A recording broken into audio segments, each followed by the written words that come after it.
Today, we're going to look at India, but not just as some country on a map. We're diving into it as this massive, living, breathing universe of extremes. We're talking about a place where ancient spirituality sits right alongside hyper-modern engineering. And the landscapes, well, they are every bit as dramatically diverse as the people who inhabit them. So let's jump right in with Act 1, the geographic giant, a subcontinent of unprecedented scale. Okay, get this. India is home to over 1.5 billion people, and it contains literally every single climate on the planet. I mean, from the frozen peaks of Kashmir to the totally arid deserts of Rajasthan, right down to the tropical forests of Kerala. Just consider the staggering diversity for a second. We are talking 22 official languages and over 1,600 dialects. To put that into perspective for you, the Indian state of Maharashtra alone has more languages spoken within its borders than many entire European countries. Combine that with more than 1,000 recognized annual festivals and over 300,000 mosques. It's just a beautiful showcase of how different faiths coexist and the sheer vibrancy that permeates every corner of the nation. Moving from that massive macro scale, resuming into Act 2, the heartbeat, the cradle of spirituality, known natively as Bharat. So the crucial point here is that this land is the actual origin point for 4 major world religions: Hinduism, Buddhism, Jainism, and Sikhism. These are belief systems that didn't just shape the subcontinent, they spread out like wildfire, and now deeply influence over 1.5 billion people across the entire globe. Honestly, chances are that philosophies born on this very soil have touched your life in some way or another. Spirituality here isn't just some abstract concept, it's the absolute core that unites this massive, wildly diverse population. And I'd argue that absolutely nothing represents that spiritual lifeline quite like the Ganges River. For over 2,500 kilometers, this timeless flow of water cuts right across the nation. But for millions of Hindus, the Ganges isn't just physical water, It is a living, breathing divinity. Millions immerse themselves in its currents every single year, seeking spiritual purification and a real, tangible connection with the divine. This deep devotion really culminates in Varanasi, which happens to be one of the oldest continuously inhabited cities in the world. And the belief here is incredibly powerful. To die here means to break the cycle of reincarnations entirely. The city features 84 ghats. These are those iconic, grand staircases leading right down into the river, and each one has a totally different purpose. If you're there at dusk, you can witness the Aarti ceremony. It's this ancient ritual where thousands of oil lamps and fires just dance on the dark water. It creates an absolutely mesmerizing, straight-out-of-a-movie cinematic visual. Now, all of this deep-rooted spirituality naturally led to a desire to honor the divine, which brings us nicely to Act 3, the masterpieces, human ingenuity carved in time.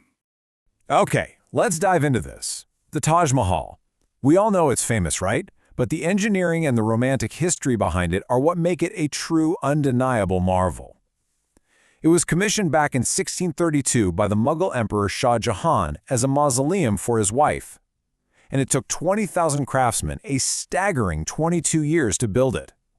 But here is the brilliant detail. You know those 4 iconic minarets surrounding the main dome? Well, they were intentionally engineered to lean slightly outward. Why? Because in the event of an earthquake, they would fall away from the central tomb, protecting it from destruction. I mean, that is just brilliant foresight. Let's zoom out a bit and see how this ingenuity builds across the wider canvas of the country. India's architectural landscape is like this fascinating, layered blueprint left behind by various ruling empires over centuries. In Agra, you've got the grand Mughal influence with the Taj Mahal and the Red Fort. But travel down south to Goa, and suddenly, you are looking at Baroque churches left behind by 3 whole centuries of Portuguese rule. Then head way up into the mountains to Shimla, and you'll find British colonial architecture and a historic mountain railway that literally carves its way through 102 solid rock tunnels. It's basically a rapid physical timeline of global history packed into one country. But if we're talking about sheer, unbelievable scale of human effort, we have to talk about the Ellora Caves in Maharashtra. To create the central Kailasa temple, ancient sculptors didn't build from the ground up, they literally carved it top down out of a single basalt mountain wall. They removed 440,000 tons of solid rock just to reveal the masterpiece hidden inside. It is a completely jaw-dropping feat of dedication. And then, of course, we have Jaipur, the famous pink city. The visually striking pink aesthetic of the old city's walls wasn't just some random design choice, it was actually specifically chosen back in 1876 to welcome the Prince of Wales. This city is also home to the Palace of the Winds. Just imagine a building with 953 intricately designed windows. These were meticulously built for a very specific reason, to allow the women of the royal court to observe the bustling city life down below without ever being seen from the street. But you know, humanity is really only half the story here. Act 4, Extreme Landscapes, shows us that nature's script in India is a cinematic continent of contrasts. And this brilliantly illustrates the dramatic extremes you have to grasp to truly understand India. Up in the Himalayas, the Spiti Valley is this isolated high-altitude desert sitting at 4,000 meters. It freezes at 30 degrees below zero in the winter. And what's totally wild is that you can find 100-million-year-old marine fossils up there, proving this freezing desert was actually once an ocean floor. Now flip the script and contrast that frozen desert with Meghalaya down in the northeast. It's one of the wettest places on planet Earth, getting pounded by over 11,000 millimeters of rain annually. It is literally day and night. Because Meghalaya is so incredibly wet, the local tribes had to adapt to survive the torrential monsoons and those massively swollen rivers. Instead of building wooden bridges that would, frankly, just rot away in the constant humidity, they engineered living bridges. They actually guide and intertwine the aerial roots of living ficus trees right across the rivers. So they create these structural pathways that don't degrade. They actually grow stronger and more robust every single year. How cool is that?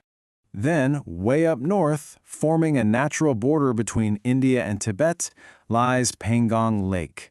But this isn't just some pond. It is an epic, 134-kilometer-long salt lake. Its colors physically shift and change throughout the day. And when the harsh winter hits, this massive body of salt water completely transforms into a brilliant, frozen expanse of ice crystals. It also serves as a really vital, isolated ecosystem for migratory birds flying between Central Asia and India. Which brings us to our final act today, Act 5, the modern tapestry. We're looking at how this ancient, vast land is accelerating headfirst into the future. Nowhere is this rapid acceleration more evident than in Mumbai. This is a city that wakes before dawn and simply never stops. It's home to 20 million people. Its local train network moves 8 million passengers every single day. Let that sink in.